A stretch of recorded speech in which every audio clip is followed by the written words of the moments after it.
What's going on, everybody? Welcome to the Alex Cuesta Show. How's everybody doing out there on this Wednesday, October 4th of 2023? I hope everyone's excited to listen to episode 93. I'm Alex. David, somehow you made it back here. I don't know why you're here. What are you doing? I don't know. I honestly don't know what I'm doing. I'm just around in the ether.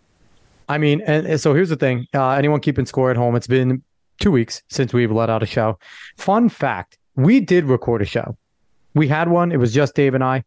And the problem is David didn't do his job. David failed at his only job on this show to make sure I don't sound like the complete moron that I am. And he failed because I kept on saying Representative Bowman's name wrong. I called him Representative Bennett like 19 times in the show. Realized that. And then on top of that, we shit talked Zach Wilson and Nathaniel Hackett before the Chiefs game. And then Zach came out and played like really well. So I was like, Dave, we're not doing this.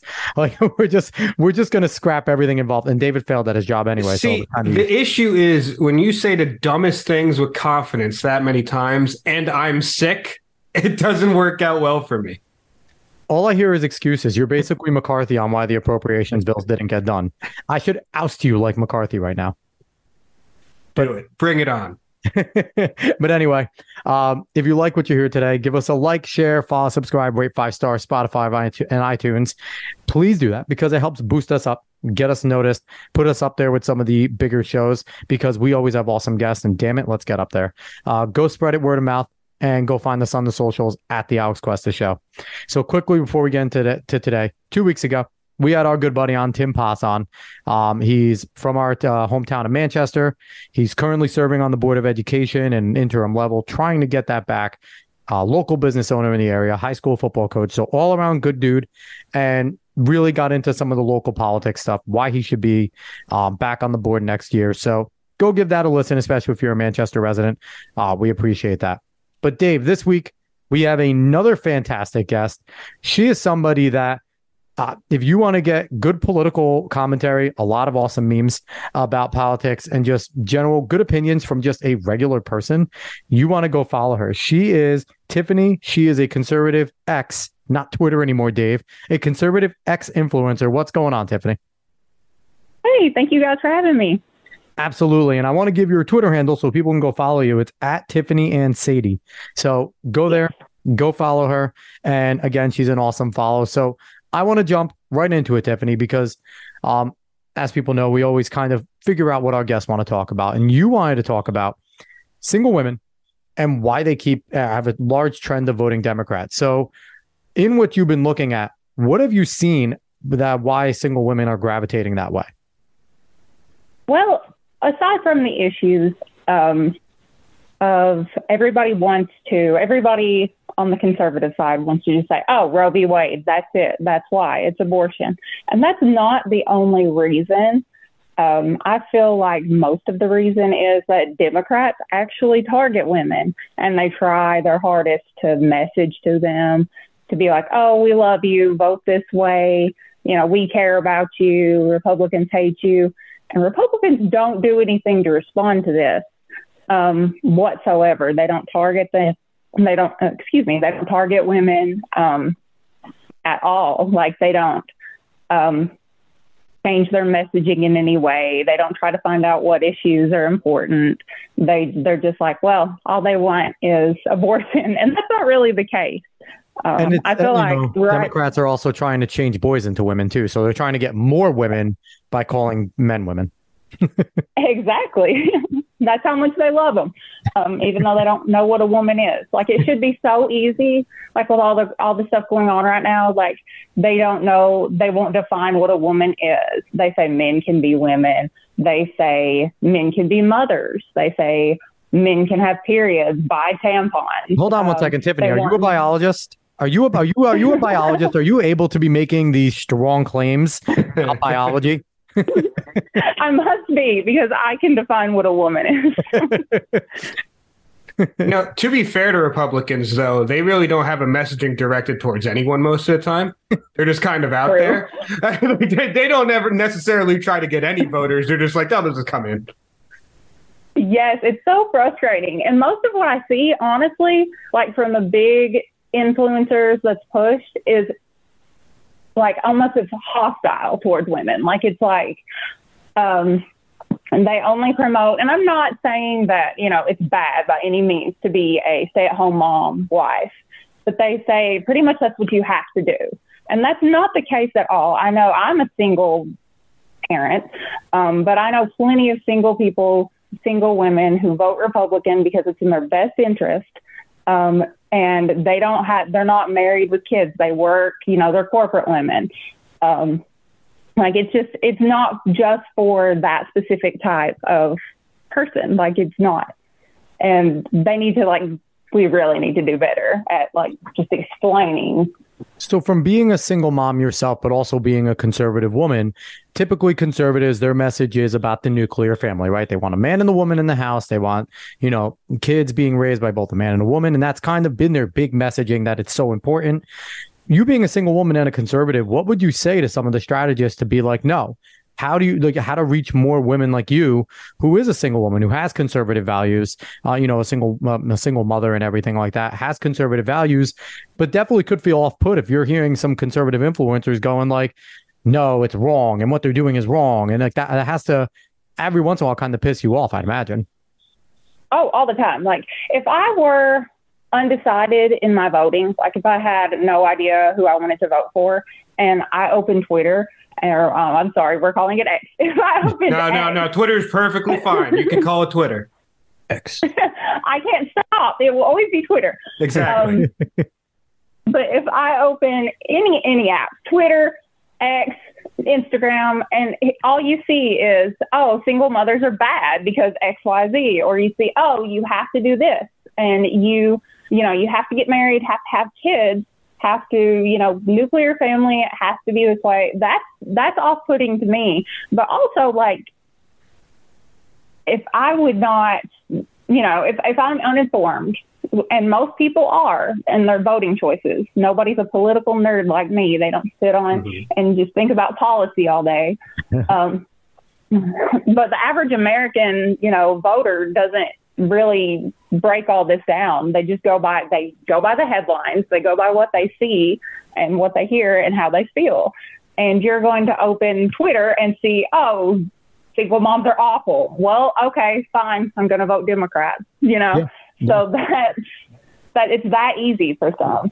And then so what would it be? Would a Republican winning strategy to be? Because I've heard some people, I feel like, I listen to Tim Pool, and Tim Pool said this all the time, that even though he's pro-choice for the most part, Republicans need to start leaning into pro-life, because there are a ton of women who are pro-life. And a good way to reach single mothers is to talk about how many of these women possibly had the choice, but instead chose to be a single mother because they saw the value of life. I feel like that would be something that would reach out to single mothers much more, like, hey, we do preach nuclear family, but we certainly appreciate the fact that you're willing to sacrifice as a single mother, work your ass off, and provide for a child. Do you feel like that's an outlet that they should tap into, but they're not smart enough to do, it seems? 100%, because I'm very proud of the fact that, I was married to my daughter's father, and it was a very bad, abusive situation, but I left for her and I worked for her, and she has everything that a kid could ever want, really, and that's one of the things I'm most proud of, is that she didn't have to grow up in a bad, environment. She doesn't have a bad example of what love is. And it's one of the things I'm most proud of, but it's one of the things that other Republicans look down on. But absolutely, I was told only 1 million times to not continue my pregnancy whenever I was pregnant. And what's crazy? What's crazy too is it's such bullshit that so many of these Republicans will look down on it, because they're also the first people that, when they hear about abusive relationships, because Republicans tend to be more logical, what is their first thing to say? Well, just leave. That's a lot of their first. Yeah. If you're getting abused, just leave. So then you have single mothers that do just leave. And now they're saying, oh, well, single mothers aren't great. And like David said, Republicans just fucking suck at messaging. They don't know there is no unifying message with Republicans. That's our biggest issue. Yeah, and if there could be, this would be the time for, like, if they could get it together to put their message out, this is the perfect time. Our economy's awful. Everything's awful. Nobody knows what gender they are. There are so many illegals here. It could fill how many states did they say recently? Like 15 or something? I don't know. But like, it's incredible. It's an invasion. It is an absolute invasion what's going on right now. Yeah, but I don't think we're gonna. I don't know. I'm not very optimistic, at least about my voting demographic. The unmarried women ages, I can't remember, 18 to 30 or something like that, voted 71 or 79%. It's somewhere in the 70s Democrat. It'll be in the 80s this time because all I see is just negative. Another thing that's super that they need to change their messaging on is birth control, because a lot of the bigger influencers, they're all like, oh, anti-birth control, whatever, that's fine. But you have Democrats telling women who, are uninformed about what Roe v. Wade even was.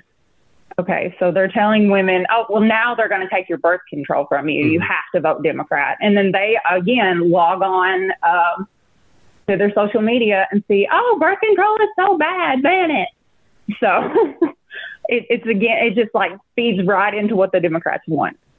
Now, when it comes to the birth control debate, I know that there's two sides to that coin, right? There's some of the religious zealots that are like, no, any contraceptive bad, period. Like, and I feel like that's a real losing message, right? Because now you're just telling women, like, you don't, your individual freedoms and your choice, fuck those, you don't have them. But I feel like the winning battle with that one is, if you are going to be anti-birth control, is the potential negative health effects later that we have, studies have come out and shown. So I feel like if you're going to be that route, as a conservative, as a Republican, that's the route you want to go. Trying to see, like, have concern and have, like, sympathy for what potentially could happen to women down the road from using birth control. But at the same time, I mean, can't be the party of, like, individual freedom and, choice, and then be like, well, not on that though. Right, exactly. And I think even sometimes they're trying to just talk about the negative effects somewhere down the road. But even the way it gets spinned and the way the media is going to spin it, just because, they're not going to paint us in a positive light at all, no. It's going to sound like either way, it's going to be anti-birth control message, So and they're going to try to spin it as hard as they can to make it look like the Republicans are actually going to take birth control away. And some of these women actually believe that because they don't know anything. We don't learn about the Constitution in school. Nope. Everything I learned was after I graduated on my own. You don't like go to high school and learn anything. So like these women actually were told all their lives they actually had a constitutional right to abortion. They had no idea that it wasn't actually theirs. They didn't know that Roe v. Wade gave them that and that's why it was overturned. And then Democrats are just like, oh, they took your rights away. And so in their minds, yeah, they're going to take birth control too. And that's making it so much worse. So, and I've seen a lot of people worried about that. And then just on abortion in general, Democrats tell women like, hey, you can't even get miscarriage treatment anymore in these states. And that's a lie. That's a lie. Every state you can. Yeah. Every state that had like a trigger ban that went into effect. And I read every single law because I didn't want to argue this. Yep.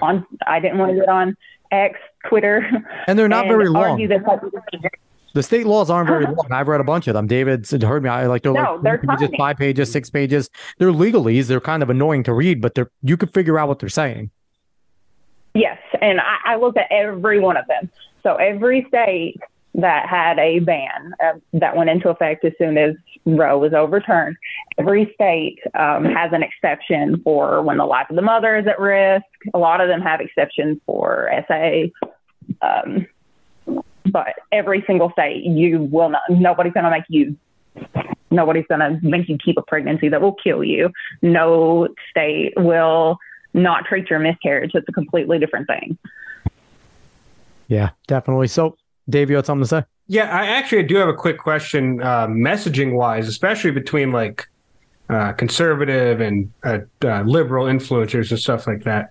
So with conservative influencers now, I brand them in a certain different way, but they're hyper rational, most of them, and stuff like that.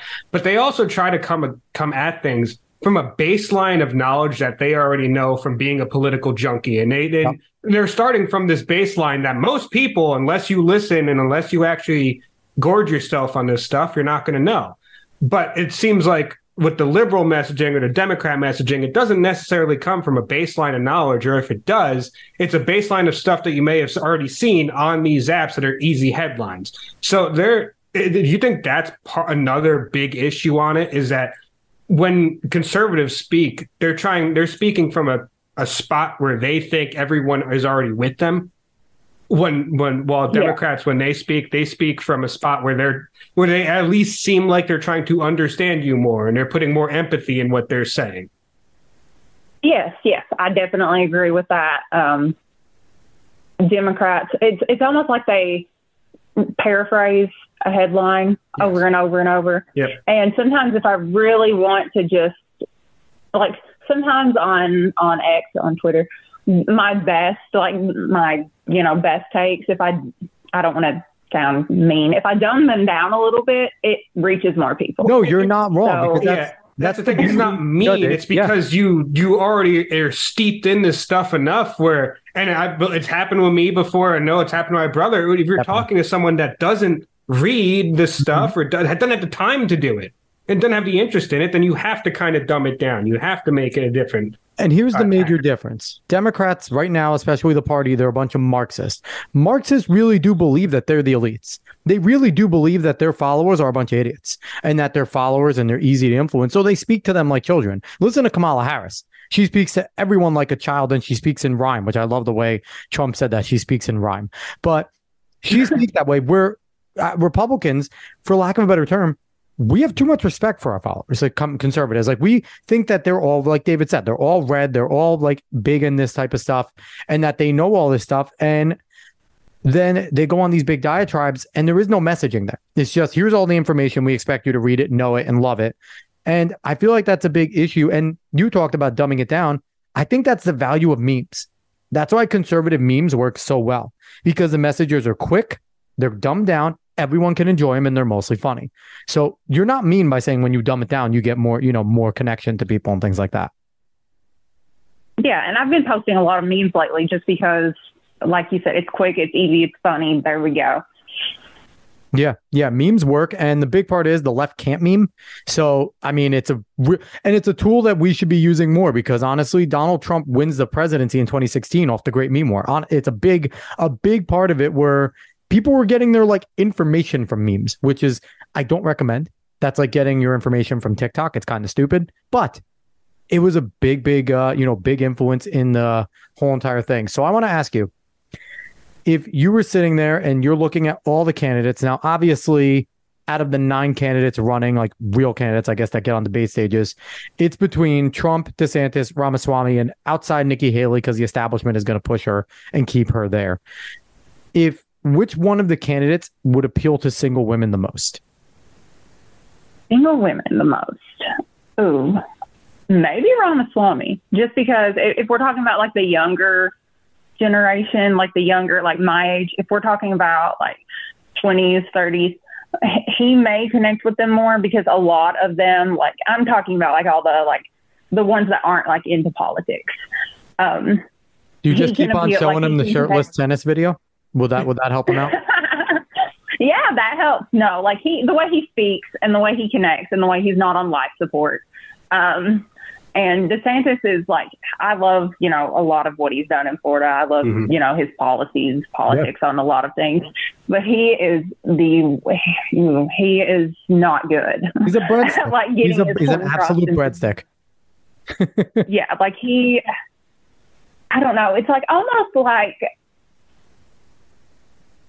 I don't know. He's like the kid in class that like would panic if he got called on to read out loud. That's kind of how DeSantis is, like, on the debate stage. And I hate that for him, because like he did such great things in Florida.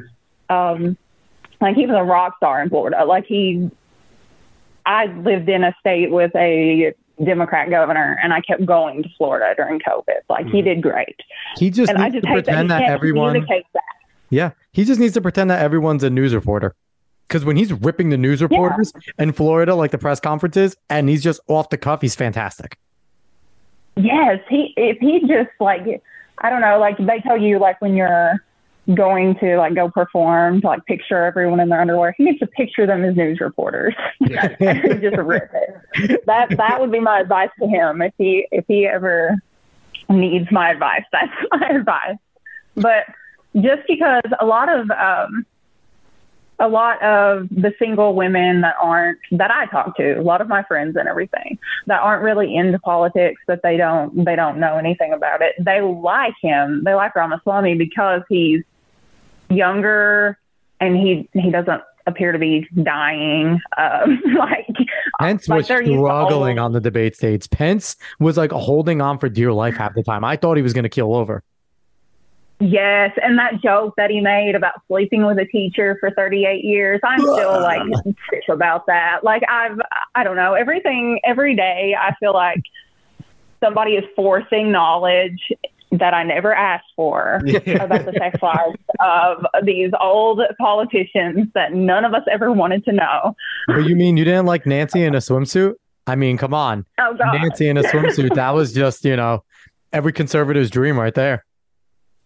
And then they won't quit memeing it. Now it's a meme forever, and every day I have to see it. And then the whole Obama scandal, like, again, like, that resurfaces every decade or so, I guess. But, like, his scandal, I'm not, like, it's just too much information about this geriatric sex life that I never wanted,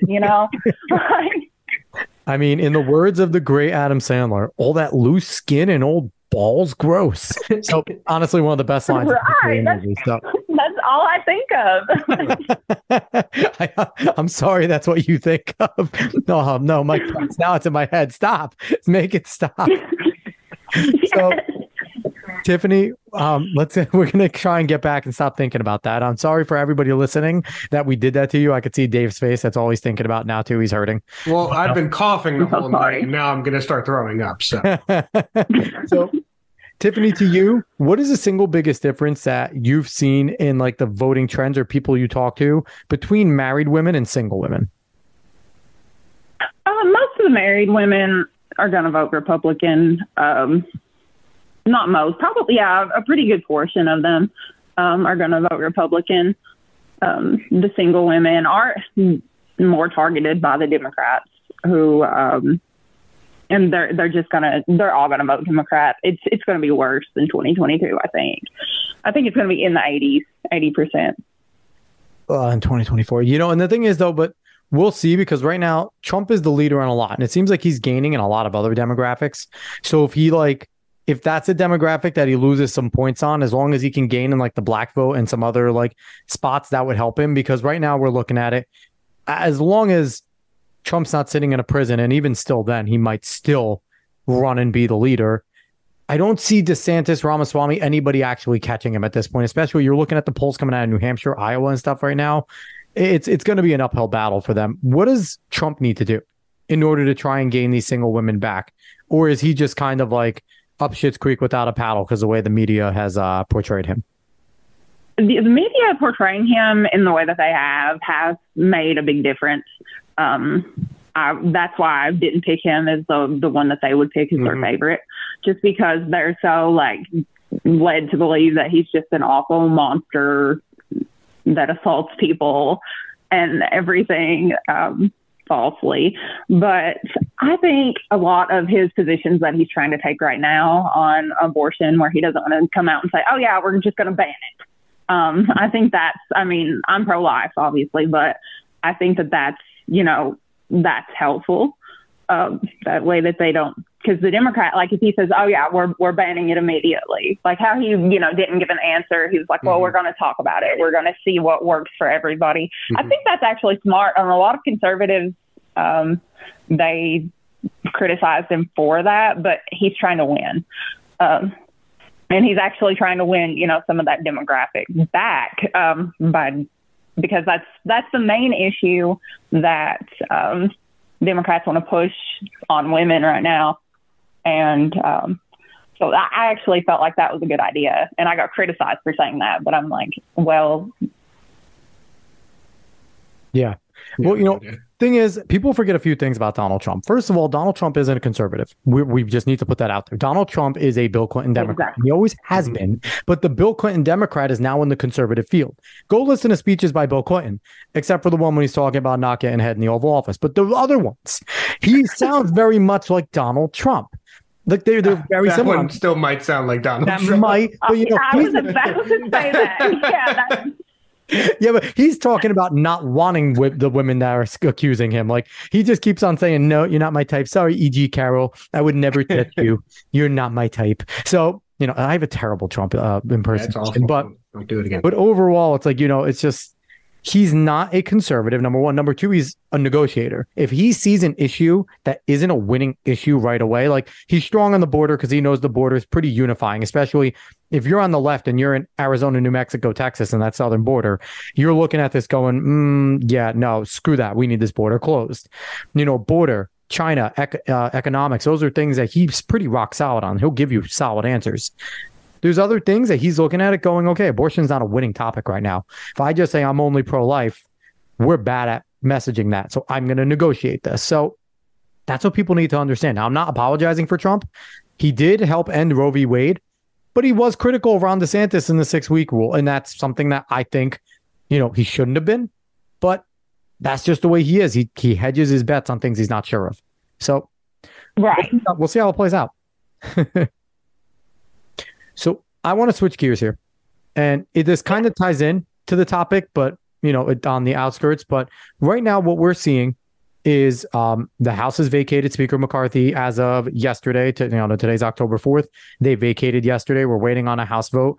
So we might be seeing some political change, especially with the election coming up. As long as Joe Biden's corporeal corpse is there, he's going to lose. If they get somebody else, who knows what happens. But if Joe Biden actually pushes and he's like, oh man, I'm not vote for me, then people are going to not vote for him and he'll lose. But what we're also seeing is a big battle in the culture war. And I just want to ask you, from what you've seen as an influencer and people that interact with you, which is more important? Is it more important that, Republicans gain seat in the House, Senate, and presidency? Or is it more important that we change the culture, that we, get schools better, that we stop allowing people to mutilate children and, start getting more cultural wins? Which one do you see as more important? I don't know if one's more important than the other, really, because I think that the reason that the Democrats are, gaining in the culture war is because they have, elected Democrats. Biden admin is letting things, like this happen. I think Republicans in office would actually help us win the culture war on a lot of things, like especially like the mutilating children, stuff that can be legislated like that. Mm-hmm. That's really important because you can, fight the battle with the culture war, on the outside. Do you trust the Republicans to do that, though? Do you trust them to do that, though? Because what we've seen from them, and we've heard a few of them saying, hey, the culture war is not that important. We need to focus on the people's work in the House. I've seen a few of them say that. So do we really trust, our politicians to help us out there? Not really. I mean, maybe some. It depends on the issue. On some issues, yeah, I can see them helping because, like, I guess you can look at it like maybe state by state because, like, it's in some states, so in some states they are passing, good laws. Like, they keep banning, gender mutilation surgery, hormone replacement for children in all these states, and that's great. And I love that it's at a state level, but I feel so bad for the kids in the Democrat states. I'm in New York and my kids are not getting touched, and I am a hawk at their schools. Yes, I live in a red state. We have a Democrat governor, but he's basically powerless because everybody else is red. So, I wouldn't say completely powerless, but I mean, he can't do anything crazy. That's good. And the schools here are so different than All the stuff I see, New York, California, just anywhere, the schools here are completely different. Like the reading material that had to be like banned from schools, the inappropriate content, I would never see that at my child's school. There is no way. Like that would just, but it's like the Bible Belt area too. So I guess that's why. You know what though? You still need to stay vigilant because they're very good at infiltrating these people, the teachers and things like that. They're very good at infiltrating. So even though, people like you that do live in secure and pretty good areas, it comes in, it sneaks in quickly. And a lot of the people are in on it. Like a lot of the administrators, they go there, they're very indoctrinated into this stuff from going through the teaching, education programs and things like that. So, I wouldn't rest on our laurels if you're in those good places because it can get in and it gets in quickly and kids are very influenced by this stuff. Yes. Yeah. I always keep a check on everything, but I am so glad that I'm not somewhere else. Now, I pay a lot of attention to cultural stuff. I don't watch every show, obviously. I don't do that because who has the time for that and who has a stomach for some of that? But I do have to ask, when it comes to like cultural, and this can go for single women and single men as well, whichever way you want to come at this, but do you think that some people, especially those not steeped in politics and whatsoever, you kind of start getting a lot of political and ideological messaging from these cultural touchstones that we have? Now we see some of them falling, like award shows. Not that many people watch them, but the people that do they necessarily already buy into the ideology, or are they just getting more and more of it? How much do you think the like shows that are hot now that definitely obviously have an ideological leaning, or even like TikTok, how much do you think these things affect women, men, whoever, and how they vote? Because I could see that it might affect them in some way, but also the younger trends don't necessarily vote a ton either. I think that it depends on what, like the award shows, not so much because I don't think anybody I know my age watches that. But Taylor Swift, for example, she's a Democrat now. She registered how many people to vote? She had them register to vote after her show or something. So she, crazy. And like, yeah, they'll go vote Democrat because Taylor Swift said so, because they have no idea, what they're voting for, but Taylor Swift did it. So yeah, I can see that. Like that makes a big difference. She's going to make a big difference. And because girls worship her. Like it's crazy. But Republicans, their first thing to do is make fun of her. We're going to trash her. We're going to make fun of her. We're going to call her irrelevant. Yet she's going to register 100,000 people to vote. She's not irrelevant. You don't need to make fun of her. That makes us seem so out of touch, because we just make fun of everything that's popular. And like Barbie, the Barbie movie, so many conservatives got mad at that. And it wasn't even a woke movie. It was kind of like a mockery of woke. But I mean, Barbie chooses the life in the real world over her perfect girl world. But like that's another thing we need to change, is like to stop hating everything for no reason.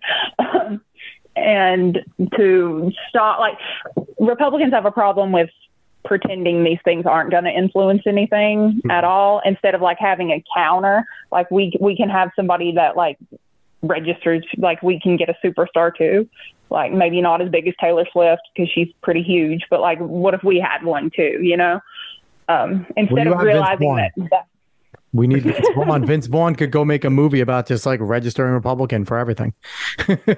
Yeah. So you could, like, we need some kind of a counter, and it's not Jason Aldean.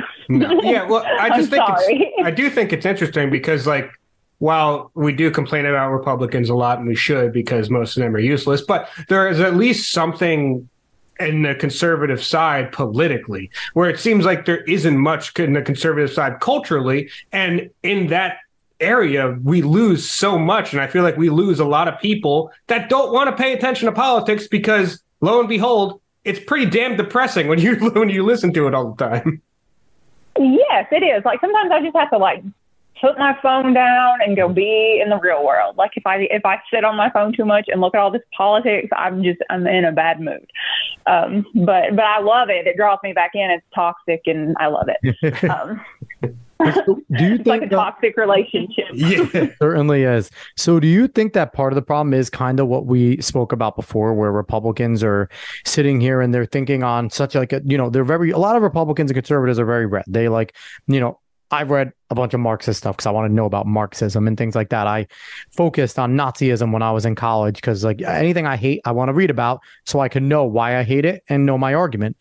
And I think that's part of the problem because we're looking at movies like Barbie and we're looking at things like that. And all of a sudden we're noticing all the little things that are thrown in there that are messages that are subliminal, but we look like fucking whack jobs when we talk about them because everyone else is just looking at it going, she's wearing pink all the time and she's walking around trying to be perfect and struggling. Like it's a romp for a lot of other people. It's a comedy where conservatives are looking at it and saying, this is woke. This is this message. And to us, it's obvious, but to the normies, they don't see anything wrong with it. And you try to tell them and they're just like, dude, it's just a movie, bug off, Yes. We need to get better at, like, I'm pretty good at this. Like I can separate my life. Like I believe these politics, but I'm still going to go listen to the music I want to listen to because I like this music. Mm-hmm. And I'm still going to watch football because I really like football. But like a lot of people, no, we have to boycott the NFL because so-and-so did this. Like, no, we don't.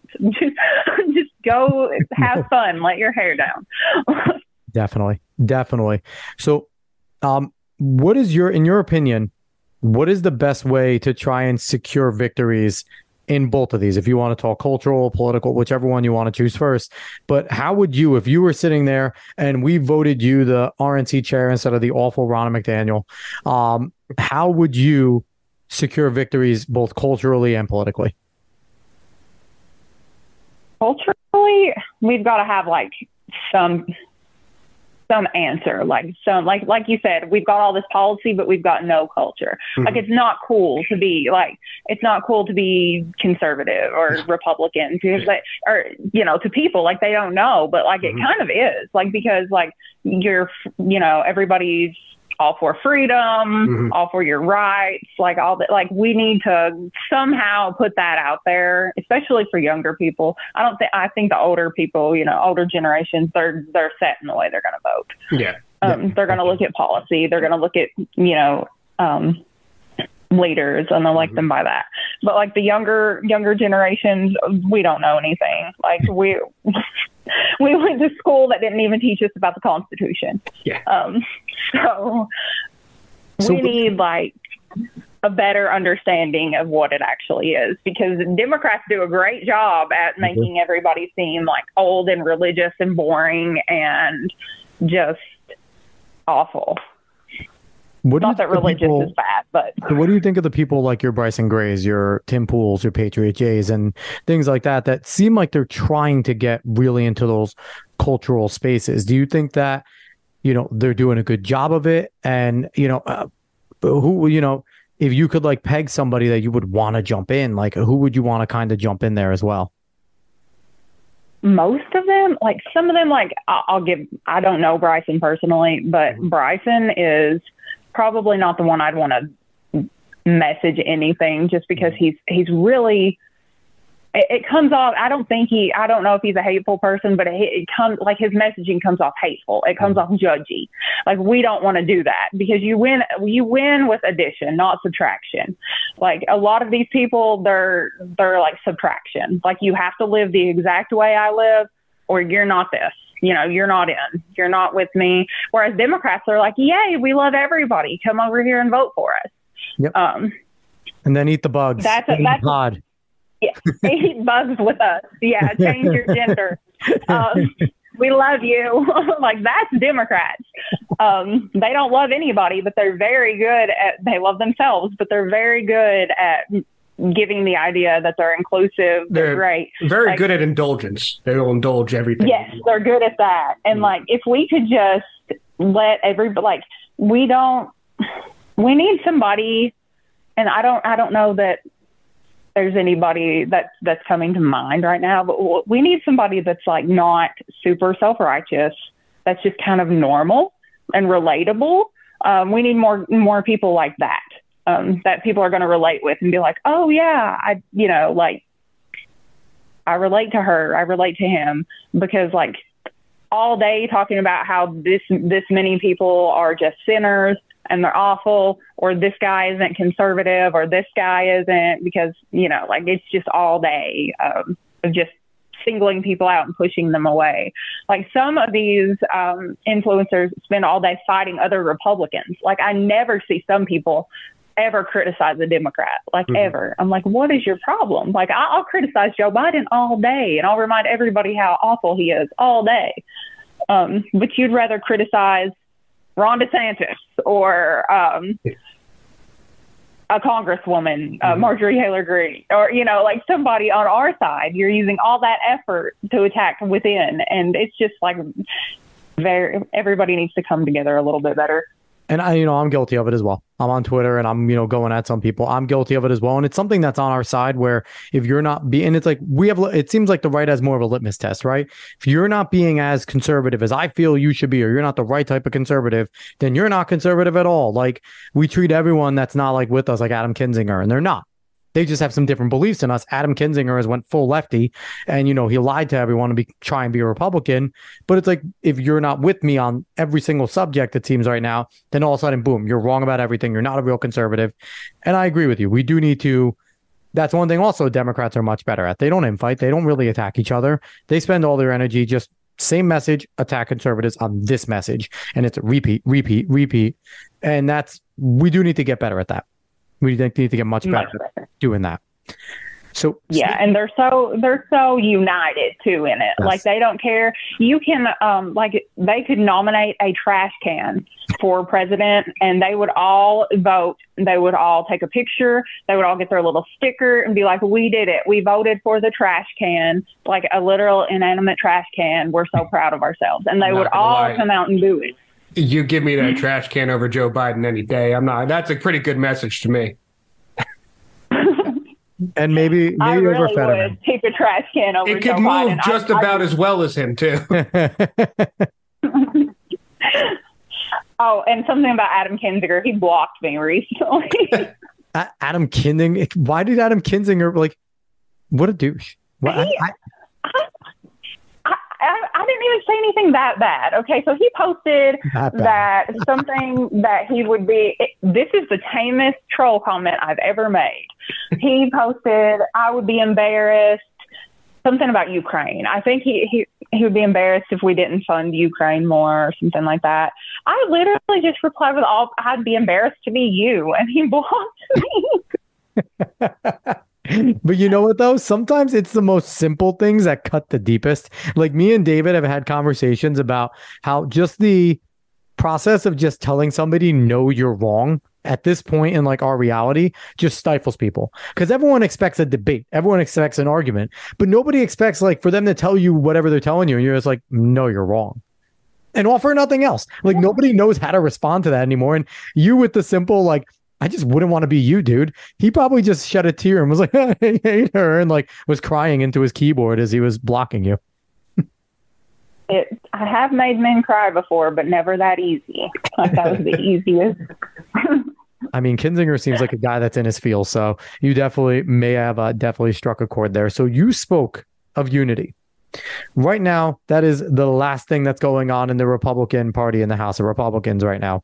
Like I mentioned, Speaker McCarthy's been ousted. Matt Gaetz put up the vacate, whatever it was, order, and they did the vote. They won 216 to 210 with 7 Republicans joining the rest of the Democrats, and they now need a new speaker.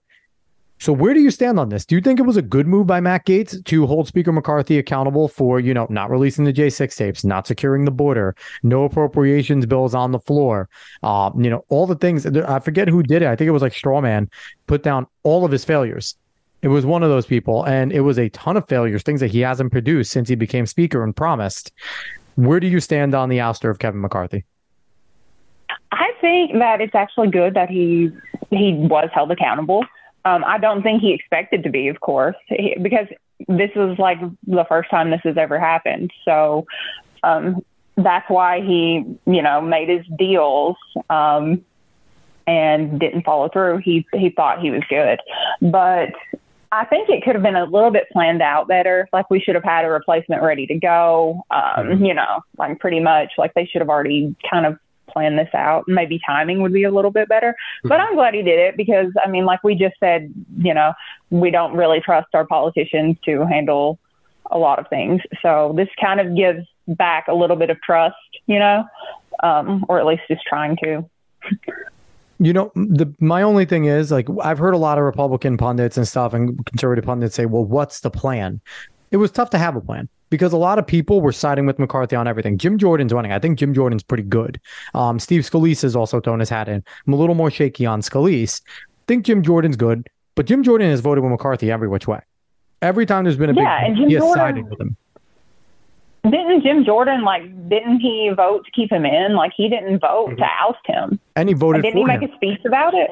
He did. Yeah, so it's like Jim Jordan's playing this game. And again, I've liked the way Jim Jordan is legislated. And it's tough to have a plan, though, because with the 8 that did it, and you have to remember, Marjorie Taylor Greene wasn't involved in this vote. Lauren Boebert wasn't involved in this vote. Chip Roy decided to not be involved. Thomas Massey. A lot of the people that when you're thinking Greg Strube wasn't. When you're thinking of the conservatives and some decent conservatives, some Freedom Caucus conservatives, not all 21 were in line here. So in terms of having a replacement, that was tough because they weren't all together. Yeah. And it's even Byron Donalds didn't vote for this. He voted to keep Speaker McCarthy in. So it was. I feel like they're talking about what was the plan. There was never going to be a plan yet because everyone was very complacent with their committee seats and things like that. And it's a Republican thing. They were scared. The Republicans are right now terrified of change. And, we just rocked the boat. Now what? What is the media going to say? And I really feel like that's the biggest issue. So I don't know. I like the way Matt Gaetz did it because he laid out exactly why he did it. He wasn't held accountable. He lied. And you were warned. That night, he was warned. And I'm okay with it. I'm happy with it. And you know what? I'm hoping we get a third party out of it because I hate the Republicans. I want them to break off. And I want them to break off. I want, honestly, I would take the squad coming with them because at least they're populist and they might be communist, but they're populist on a lot of things. I mean, that's what it would take. You know what? They don't think for themselves anyway. We can change them. I mean, with the way Omar was looking at Matt Gaetz, I feel like he's starting to change them one night at a time. I don't know, man. Did you see my meme about the tacos? Yes, I did see your meme about the tacos. Omar is me and Matt Gaetz is tacos. Yeah. I could not resist that. It was good. So if you were to pick somebody to be speaker, who would be your pick? If you could pick any of them and they would get in, who would it be? I think my favorite out of any congressman, my favorite is Massey. I would pick Massey. He doesn't want to be speaker, but I love Massey. I would pick Massey. I like how he does not care a bit to make the whole nation mad, to be like, okay, no, this isn't a good idea. Like with the stimulus package with all that extra fluff that he didn't want to pass. He was the only one that didn't want to pass it back in COVID. I loved that because the whole nation was mad at him and he did not care. He was like, this is not good for us in the long run. He didn't care who was mad. And then there was another, what was it? It was pretty recent. It was recent. Luna, Paulina Luna, was going to find somebody for something. And he said that, he wouldn't vote for it because of the Constitution. I just like how he doesn't care to make people mad. Like, he's like, this is just how it is. I don't care what you say. It's like Constitution and people over everything. And he even says all the time, the government is out for its own best interest. Don't trust the government.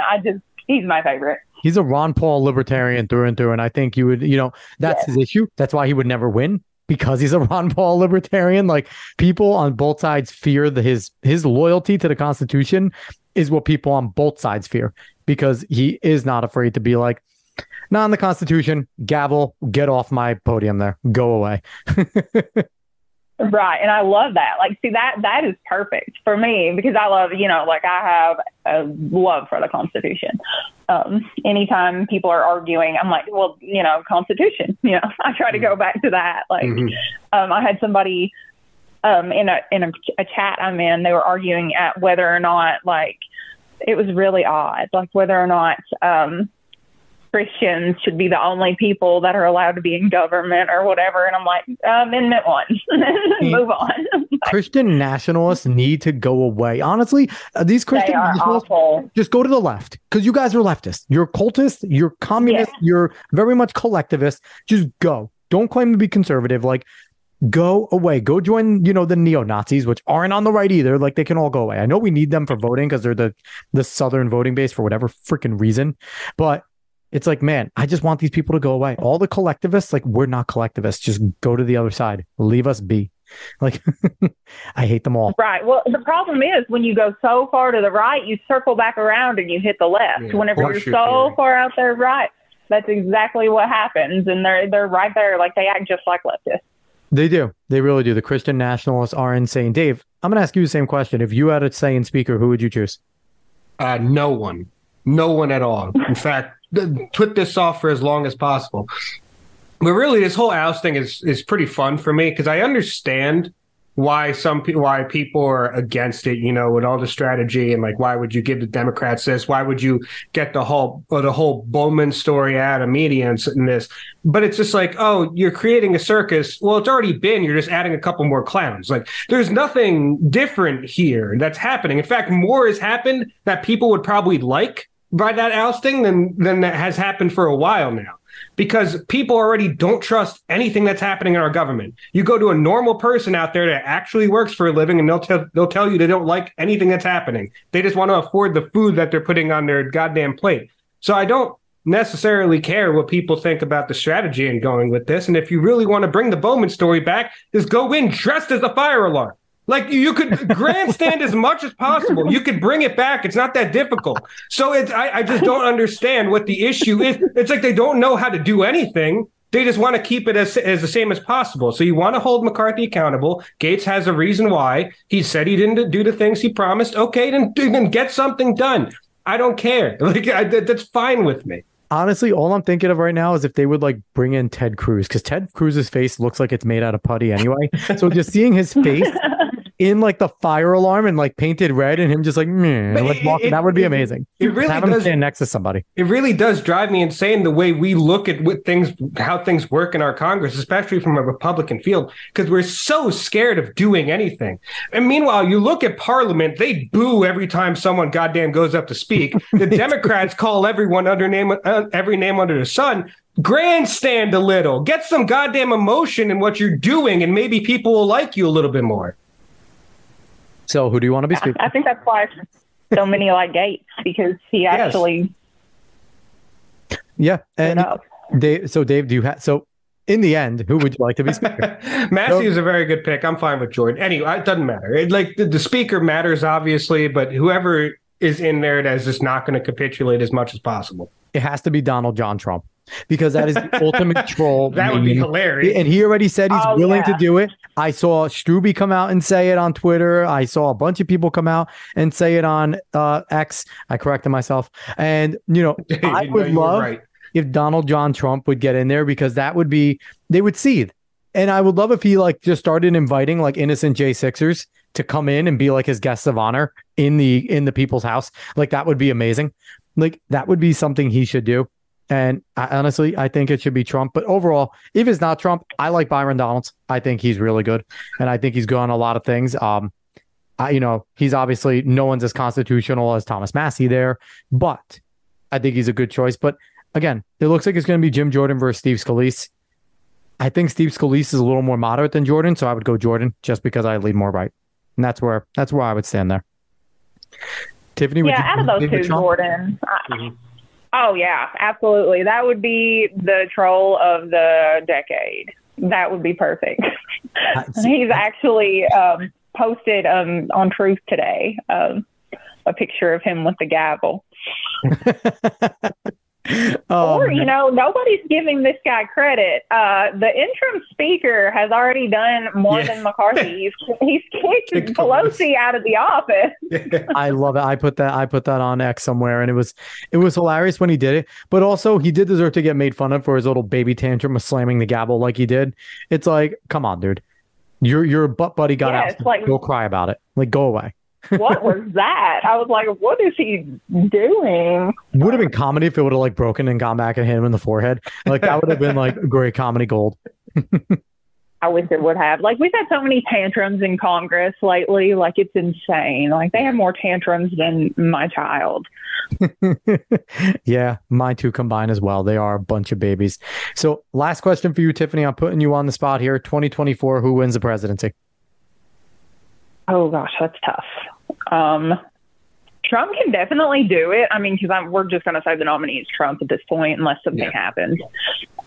So Trump can do it because now it's not like this election is a referendum on Joe Biden. Mm-hmm.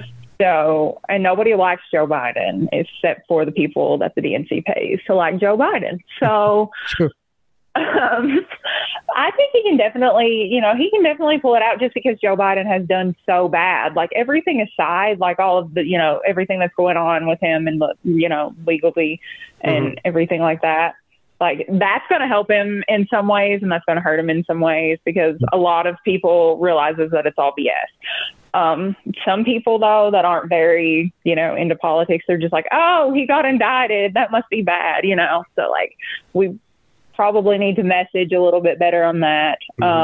One thing that's going to have to change, though, is that, like, we need to get rid of only Trumpers and never Trumpers. Yeah. Things like that if we want to win ever again, because that doesn't exist in the Democrat world. No. They're just all going to vote blue no matter who, and we need to all vote red till we're dead or whatever. I got to make it rhyme. I like that. Red till we're dead is a good one because that sounds more badass.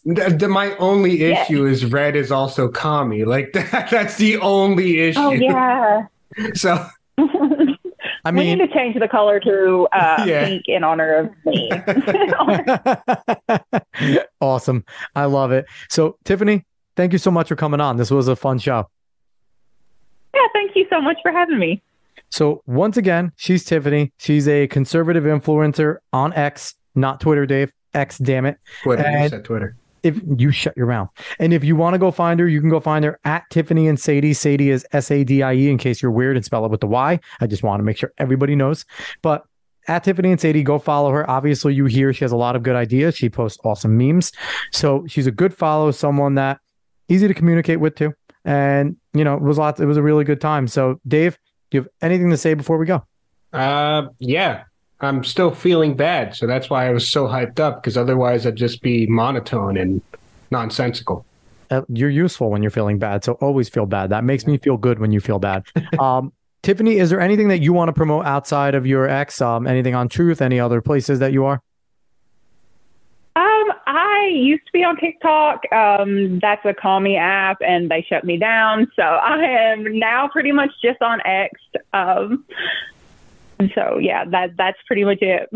All right, awesome. So once again, if you like what you heard, like, share, follow, subscribe, rate 5 stars, Spotify and iTunes. Spread this word of mouth. Go find us on the socials at the Alex Cuesta Show. We will be back next week, and we have another good show lined up. So everybody, thank you so much for listening. So long, y'all.